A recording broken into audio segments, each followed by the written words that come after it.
Herkese merhabalar. Bugün sizlere güzel bir saç ekimi gösterme günü olacak. Diğer videolarımda olduğu gibi bu videoyu da sizin için beğenilerinize sunuyorum. Tabii bundan önce videolarımı izleyerek, beğeniler yaparak, yorumlar yazarak desteklediğiniz için çok teşekkür ederim. Bu desteklerin sayesinde daha fazla video çekme şevki, aşkı bizlere geliyor. Her ne kadar yorucu ve olsa da sizler izledikçe, beğenileriniz geldikçe biz daha çok teşvik edilmiş oluyoruz. Desteklerinizin devamını da diliyorum. Bugüne kadar yapmış destekler için de çok teşekkür ederim. Yine bu takip et butonu, beğeni butonlarımızla devamında rica ediyorum. Şimdi hastamızın önceki halinden hadi yaklaş bir gösterelim, bahsedelim. Önden bakıllarındaki profilimiz bu şekilde, üstten bu şekilde ve tepenin arkasına giden de bir boşluk var. Bu tarz büyüklükteki açıklıkları şöyle bir çalışmayla önden tepeye kadar bir alanı saçlandırmış oluyoruz. 2 seanslık vaka diyoruz bu tarz büyüklükteki kişilere. 1 yıl sonra da arkadaki tepe bölgesi ve bu aralarda sıklaştırmamız gereken alanları sıklaştırmış oluyoruz. 2 seans nasıl oluyor hocam? İşte birinci seansta tepeye kadar bölgemiz, 1 yıl sonra da tepe bölgesi ve diğer işlem yaptığımız ilk alanda sıklaştırma işlemleri oluyor. Bunun size ilk seans sonucunu gösteriyorum ve birinci seans sonrası görüntümüzü görelim. Hadi bakalım sizler karar verin nasıl olmuş.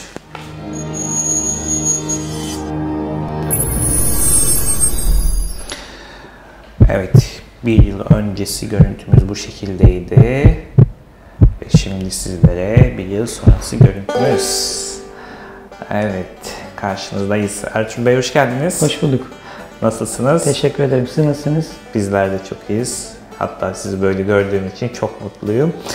Önceki tablomuzla şöyle daha olgun bir ifademiz varken şimdi sizlere böyle bir değişimi katmış olmanın haklı gururu içerisindeyim. Çok mutlu oldum. Çok güzel değişmişsiniz. Ben de çok mutluyum.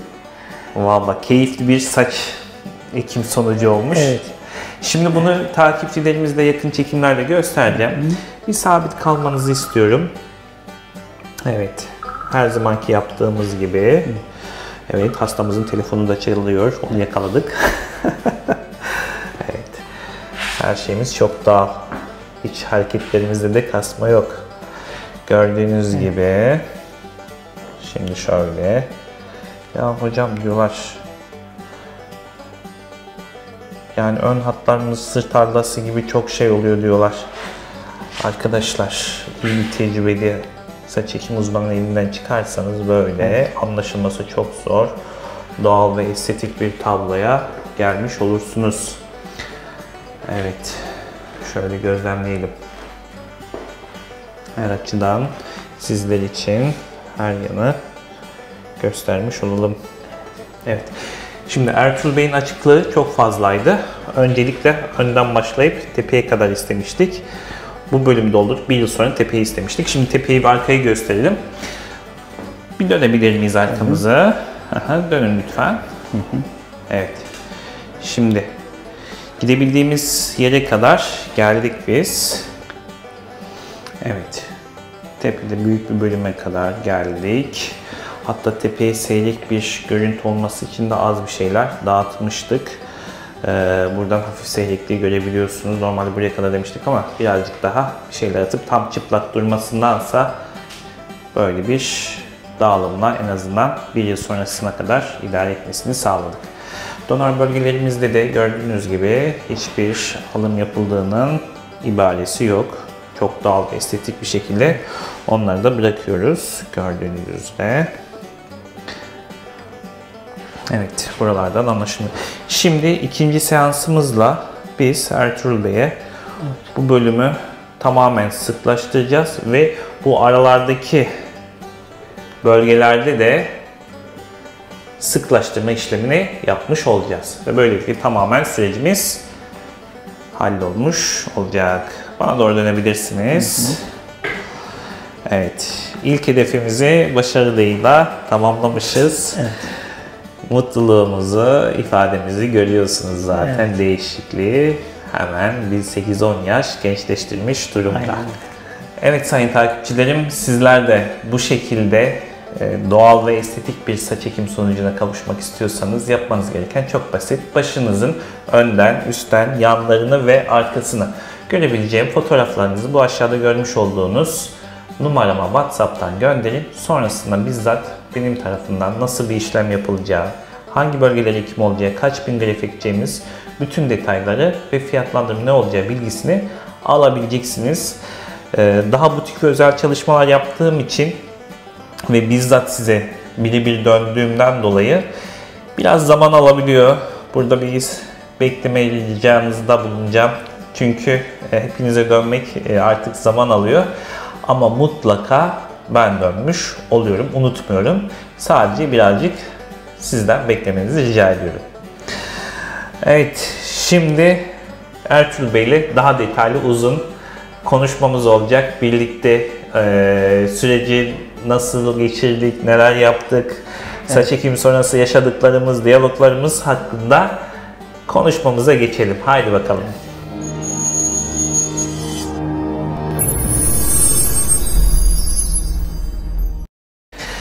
Evet, tekrardan hoş geldiniz. Hoş bulduk İbrahim Bey. Nasılsınız? Çok iyiyim. Efsane bir doğallıkta Evet. bir sonucunuz var. Sizi böyle gördüğüm için çok mutlu oldum. Ben de çok mutluyum. Yani hem imajınızda bir değişiklik oldu, Evet. gözlüklerimizin şekli tarzı değişti, saçınızın tarzı değişti. Evet. Yani o enerjinin ben size geldiğinizi görüyorum, biliyor musunuz? Evet, ben de görüyorum. Her sabah aynaya baktığımda o enerjiyi gerçekten görüyorum. Evet. Evet. Yani arkadaşlar, siz de gördüğünüz üzere hemen önceki çekimimizde detaylı bir şekilde gösterdim zaten. Saç erkeğin en önemli aksesuarlarından.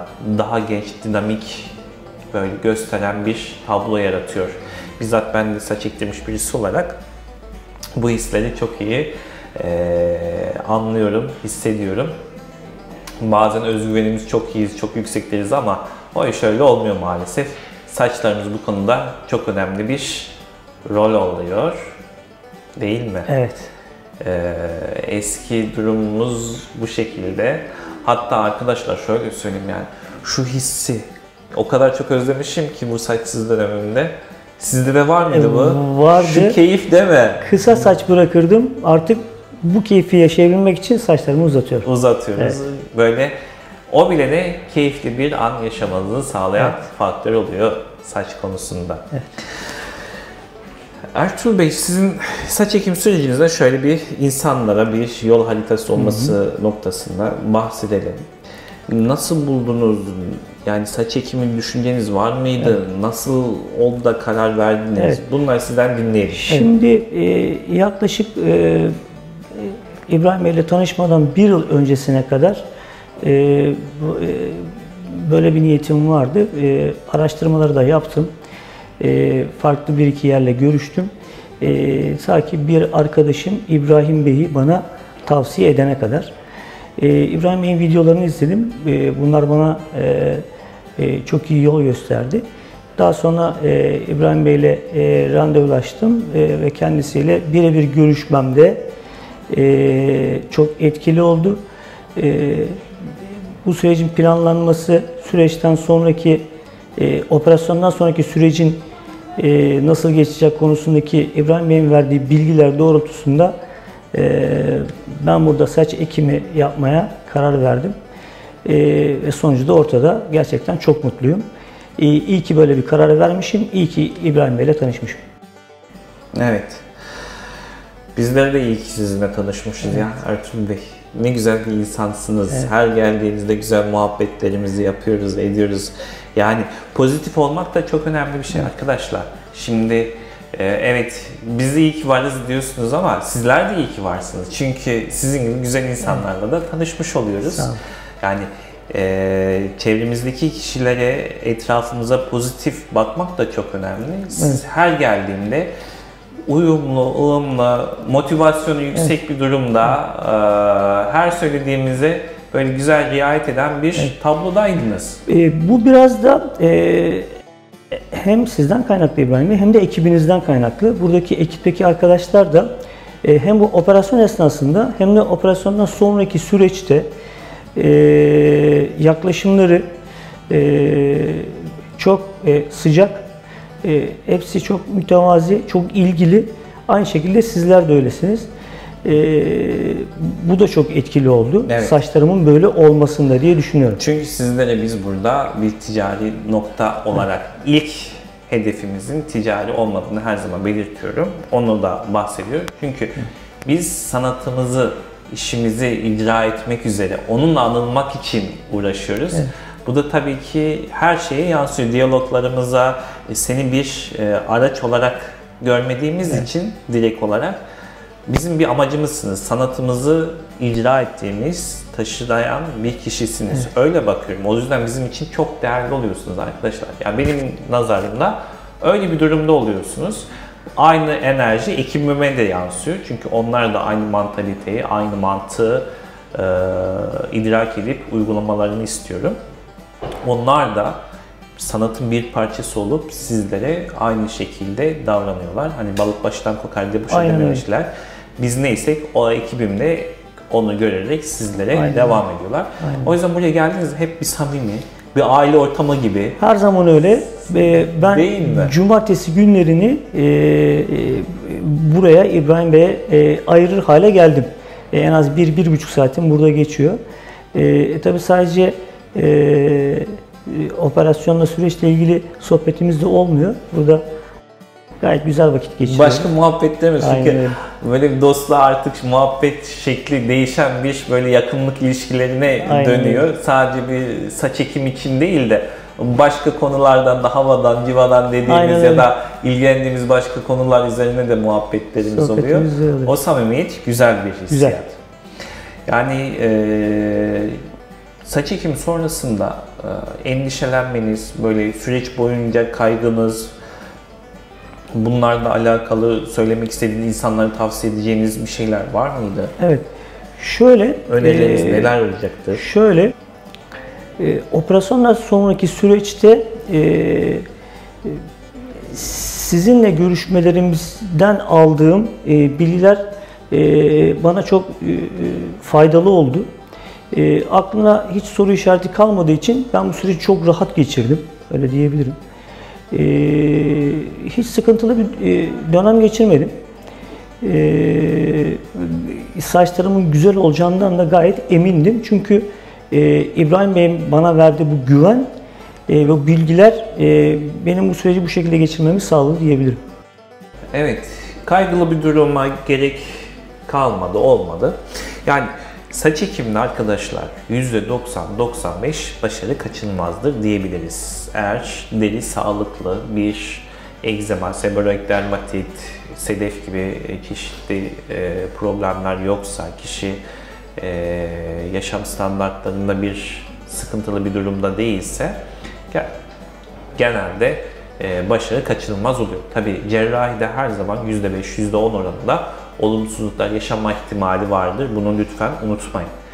%100 diye garantör bir şey söyleyemeyiz. Çünkü bir yazıcıdan resim çıkarmıyoruz. Bir CNC tezgahından, torna tezgahından bir ürün elde etmiyoruz. O tarz işlemlerde o makinenin yaratıcısı biz olduğumuz için, insanoğlu olduğu için size garantör bir şekilde yaklaşılabilir. Ama yaratıcısı biz olmadığımız insanoğlunun bedeninin garantisini vermek birazcık düşünün mümkün olup olamayacağını. Çünkü boş vaatlere kalmayalım. Reel neyse, gerçek neyse ona inanalım lütfen. Yoksa piyasada birçok kişi maalesef farklı ikna etmek için diyaloglar kurabiliyor. O yüzden bu konulara bir kez de buradan dikkatinizi çekmek istiyorum. Bir olumsuzluk yaşanırsa biz onlarda gerekirse ücretsiz yapma garantisi veriyoruz. Ama saçın çıkmanın garantisinin %100 gibi bir tablosu uygun değildir. Bu şekilde bir garantör verilemez. Unutmayın. Başarı oranı çok yüksek olduğu için söylenir ama uygun bulmuyorum, etik bulmuyorum ben. O yüzden bizden böyle bir cümle duyamazsınız. Bilmiş olun. Cerrahi sınırlar bazen kişiden kişiye göre değişiklik gösterebilir. Evet, saç ekimi sonucumuz ortada. Evet. Etrafınızdaki insanlardan nasıl tepkiler alıyorsunuz? Bu saç ekimini dediğinizde inanıyorlar mı? Ya da sizi bilenler, onlardaki etrafınızdaki insanların düşüncelerinden yaşadığınız bir şey varsa onları da sizden dinleyebiliriz. Şimdi tabii ilk baştan anlaşılmıyor. Hatta saç ekimi yapmış, kendileri saç ektirmiş insanlar bile saçımın ekilmiş olduğunu anlayamıyorlar.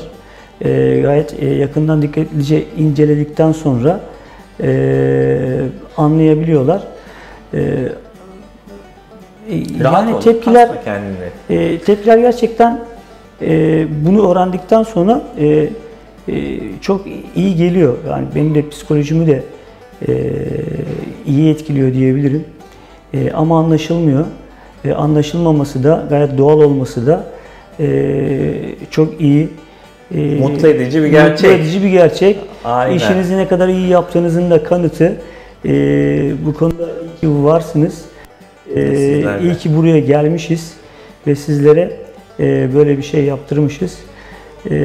Tabii çevremizden saç ekimi yapmış arkadaşlarımızdan da duyuyoruz. Görüyoruz da. Onları gördükçe doğru bir yere geldiğimizi daha net anlayabiliyoruz. Evet, çünkü aradaki farklılık ortada, değil mi? Doğallık var, saç ekimi yapıldığının anlaşılabilir kriterler, ön hat dizaynı falan gibi detaylar bizimkisinde. Yani neredeyse çok zor. Algınızın çok açık olması lazım. Hani bu işlerden anlıyor, biliyor olmanız lazım ki hemen direkt fark edebilirsiniz. Ki bilseniz bile ne, Ertuğrul Bey'in sunucu anlamanız hakikaten çok zor bir seviyede. Çok doğal ve estetik duruyor. İyi ki biz de yapmışız diyelim. Evet. İyi ki senin gibi birisine biz kavuşmuşuz diyelim. Çünkü sanatımızı icra ettiğimiz güzel bir taşıyan kişisiniz. Aynen. Hem sizinle tanıştığıma, siz de kıymetlisiniz. Hem sizinle tanıştığıma çok memnunum. Hem saçlarımdan çok memnunum. Ne güzel. Psikolojim çok değişti. Gerçekten bu hayatımın özgüven, bir rahatlık aynen, geliyor, hayatımın her noktasına dokunuyor diyebilirim. Enerjiniz artıyor. Enerjim arttı. Aileme yaklaşımım değişti, işime yaklaşımım değişti. Bu gelen enerjiden kaynaklı. O yüzden de çok mutluyum. Bir saç neler yapıyor arkadaşlar, neler kadir. Görüyoruz. Yani bunlar hakikaten gerçek hisler arkadaşlar. Ben de kavuştuğum için biliyorum. Diğer videolar izledikçe zaten görüyorsunuz, anlıyorsunuz. Yani önemli. Saç çekimi sonrası güzel, doğal bir saça kavuşmak önemli. İyi bir profile evrilmek önemli.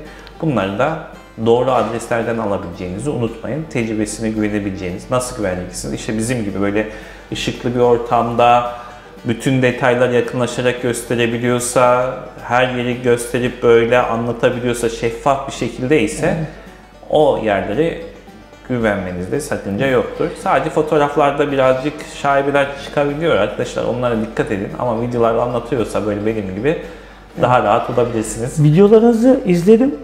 Buraya gelmeden önce bunlar gerçek mi dediğim zamanlar oldu. Ama şu an çektiğimiz videoda da anladığım kadarıyla arasında şimdi siz yer alacaksınız. Evet, yani. Aynen. Yani bunun gerçek olduğunu şu an çok net anlayabiliyorum. Hiçbir topik kullanma yok. Sprey kullanma yok.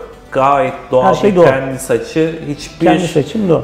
Yanıltıcı böyle yapaylık ya da farklı gösterecek bir ürün kullanmıyoruz. Evet. Kişi burada zaten, yanında yalan söylememiz gibi şey yoktur ya da para verip de susturmadık da arkadaşlar. Öyle bir şeye ihtiyacımız yok çünkü çok şükür sağlam bir tecrübemiz, sanatımız var. Evet.